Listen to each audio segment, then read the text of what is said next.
Hickok 45 here with a Taurus TH45. Let's shoot something. Oh, get him on the roll. And let's smoke pot with it, see if that'll work. Oh man. All right, that qualifies it. It's a good gun, it smokes pot. Yep, TH45 coming to you really from one of you, or a couple of you asked me about it, recommended it, said they wanted to see it, and I looked it up. I did not know what the TH45, because you didn't even put Taurus in the comment, assuming I would know that, just knowing how brilliant I am, right? Well, I didn't know. I looked it up, kind of thought it might be a Taurus, but TH45, saw what it was. I thought, well, okay, I twist my arm. You know, it's not hard to get me to shoot a 45 ACP, big old 45, right? At least try it out. And we've had pretty good experience with Tauruses lately. And so, yeah, here it is. I checked with Bud. Without further ado, let's shoot it again, or should we? Let me look at it first. Let me let you look at it. You got a little red dot sight up there. Again, Taurus is not red dot, but a single dot sight. Taurus is kind of known, aren't they, for kind of a budget, a good gun, but they've cleaned up their reputation, put it that way. They're not known for having the very, very best reputation. Everybody knows that knows guns. Okay. However, in recent years, they seem to have come a long way, and I'm first to admit it. And you know, because we've shot several of their firearms the last 3-4 years, and they just work. You know, there's some of them had triggers issues with my long hands and things like that, and that was almost the only issue with them, really, in terms of just my reach. And so yeah, I'm glad to try one of these out. But yeah, what I was going to say is that they're kind of known as the lower budget, you know, firearm, the version of whatever you're looking at, maybe a revolver or a semi-automatic pistol. And this thing sells for $530, okay, or that's the MSRP, I think.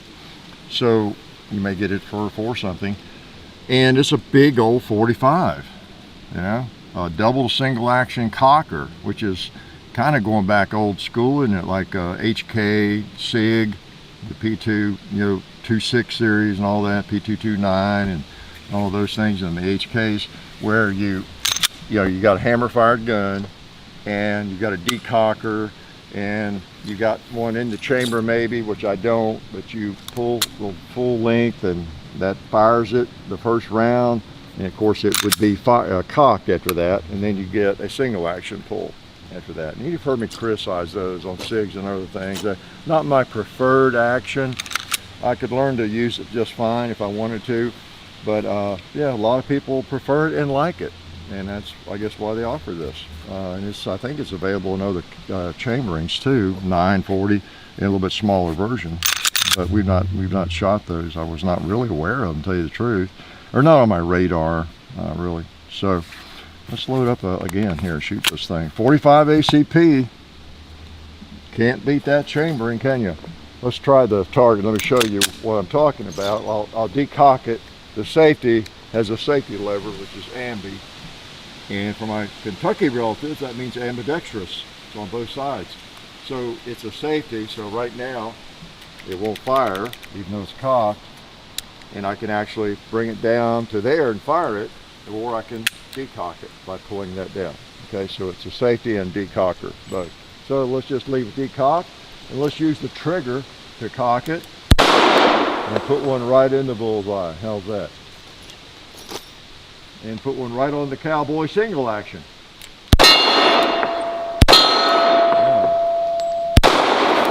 Doggy. And let's reach out to Mr. Gone.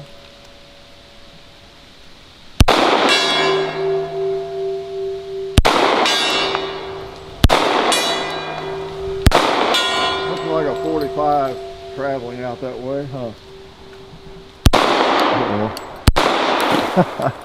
It's good for buffalo hunting. If somebody will hang them up for you at close range and they're not moving, right? So yeah, it shoots. Yeah, it does. I've not had a hang up yet with it. Been messing with it a fair amount. And you know, it's got some negatives and it's got some positives we'll talk about. And first I want to thank Alabama Holster for their support, and have liked them for a long time, so it's great to have them on board as a supporter. Little pocket holsters, belt holsters, purse holsters, you name it. So appreciate their help. And let's while I'm telling you a little bit about it, let's see, I've got some Underwood 45 out here. Yeah, let's shoot some of that. It's a little 1,000 feet per second. That is plus P. It even says it on the box. Let's try that. A little bit of that. Oh, I've got it way over there. Okay, yeah, we have a few of these pretty nickel cases. Okay, all right, see if this blows it up. Plus P. It shouldn't, should it? All right, yeah, I was going to tell you, it is very ambi. Now, there's nothing in the chamber, right? Let's make sure. You want to? Yeah. You got an ambi safety there, ambi slide lock, ambi trigger, ambi mag release. You don't even have to reverse it on both sides, okay? Again, that gets to the definition of ambi. All right. So these might be a little hotter. I'll bet they'll knock an arm around here. Yep. Feel pretty punchy.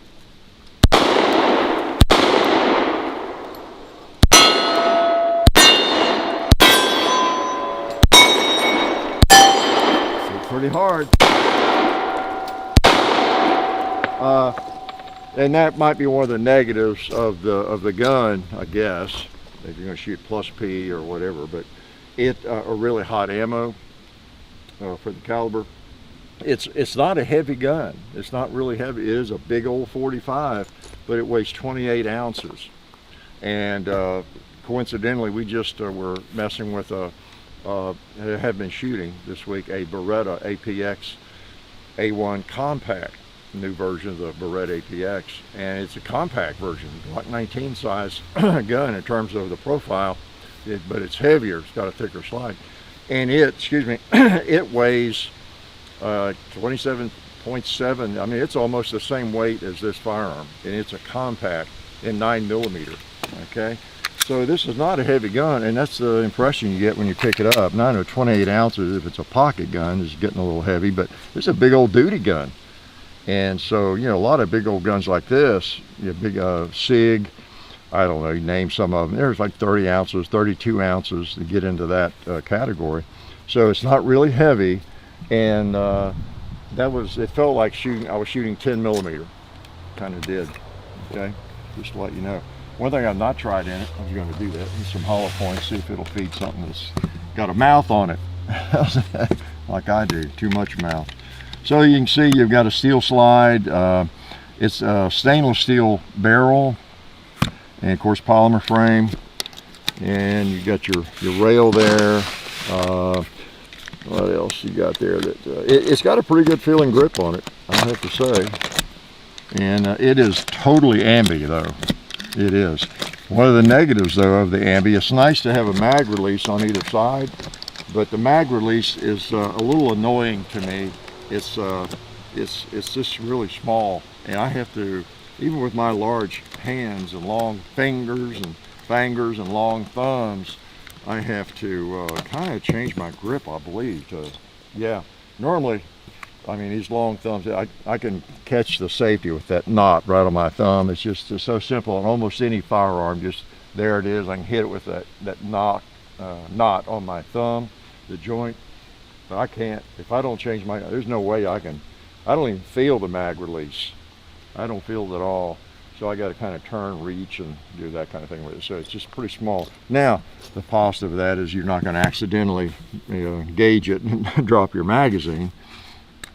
So it might be more tactical that way. I don't know. Let's see if we'll feed a hollow point. Let's see if the hollow point will blow up that paper. I'll shoot the Talon grips 0 there, and let's see. We might need to stand back because it might just blow up everything. Being a hollow point. No, it didn't, did it? Let's try the bullseye again. Yeah. Okay. I'll bet it'll expand on the cowboy. Or over there on that ugly looking bison.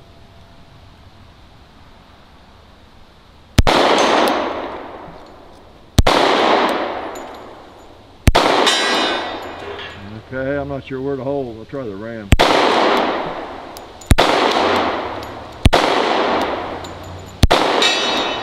Okay, lucked one into him. Boom.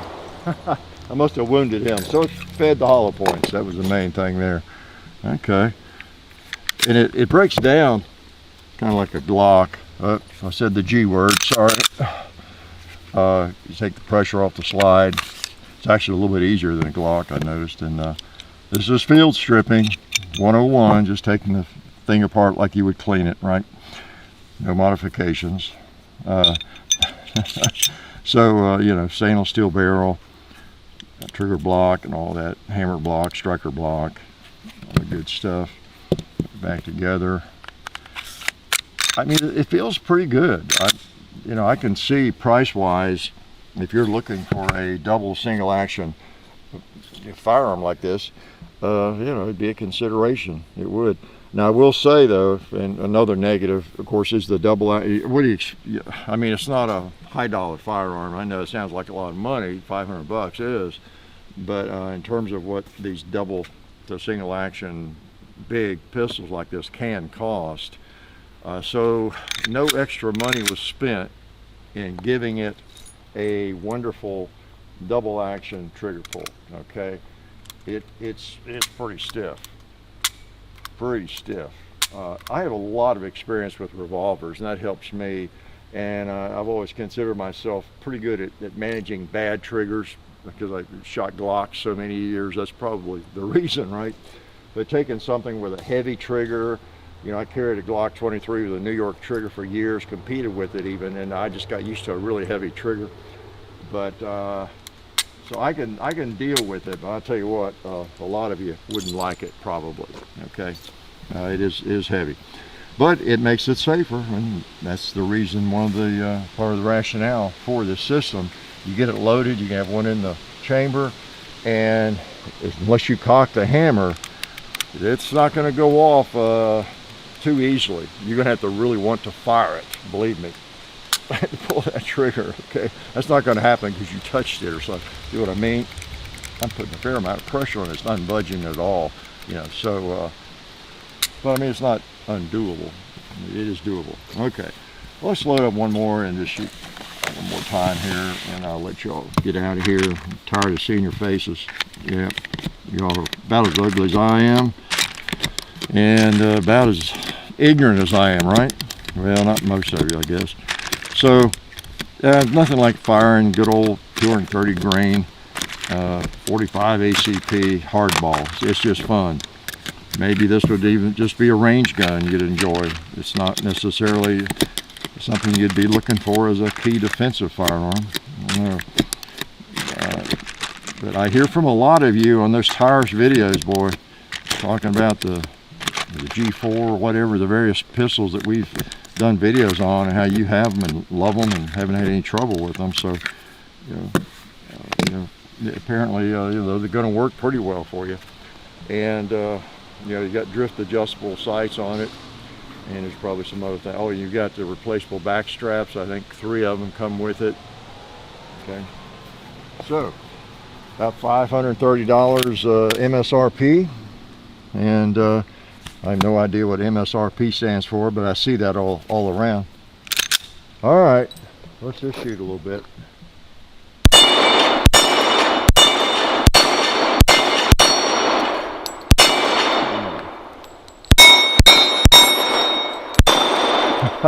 One more mag. One more magazine of fun.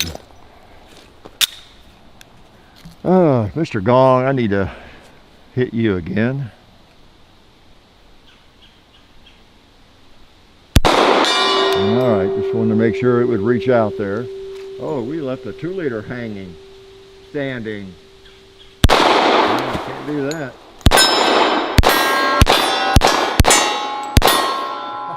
Cowboy, you get the last one. Yeah, you deserve the last round. So anyway, the Taurus TH45. you might be or have been like me and be clueless about it. I just didn't know this existed. I have to admit, looked it up, like I said, when someone asked about it and saw what it was and contacted Buds and said, I need that, I need to try out that thing. That's all I needed was an excuse to shoot some more 45 230 grain ball, down the range. So that's about all I know about it. It's done well. One other negative for me, the grip is a little thinnish. Imagine that in a 45. It's hard to believe, isn't it? The same problem I have that most of you don't, although some of you do. I hear from you on the M&P Shield. Yeah, there's just certain firearms that have kind of a flat grip, and that, I don't know, they just want to tweak in my hand. They don't feel as good, and I get a little bit of that with this, as big as it is. Now most of you wouldn't have that issue probably with this. It's a pretty good size. So anyway, that's one of the negative for me, and that's about all I have to say about it. Taurus TH45. Glad you came out to shoot it with me. Life is good. Oh yeah, that's better. This is a great gun for defense. Oh hey, didn't see you guys there. While I've got you here, I want to remind you of our friends over at Talon Grips and Ballistol. Talon Grips makes grips, can you believe it, for all different types of firearms. You can get rough texture or more of a rubberized texture. It just sticks right on there. Really affordable, really cool option to improve the grip for your handguns or rifles. So please check them out at talongungrips.com. You'll be glad you did. And also Ballistol. Dad has been using Ballistol for many years. It's a cleaner and a lubricant, and it's non-toxic. It works really great, and we're happy to have them on board since it's been a part of our shooting endeavor for a very long time. So go to ballistol.com, talongungrips.com. And also, while you're out there, I'm juggling all these things here. Also, while you're on the internet, please do check out our other social media like Hickok45 on Facebook. There's also Hickok45 on Twitter, The Real Hickok45 on Instagram. There's a John_Hickok45 on Instagram where I do some things. There's Hickok45.com.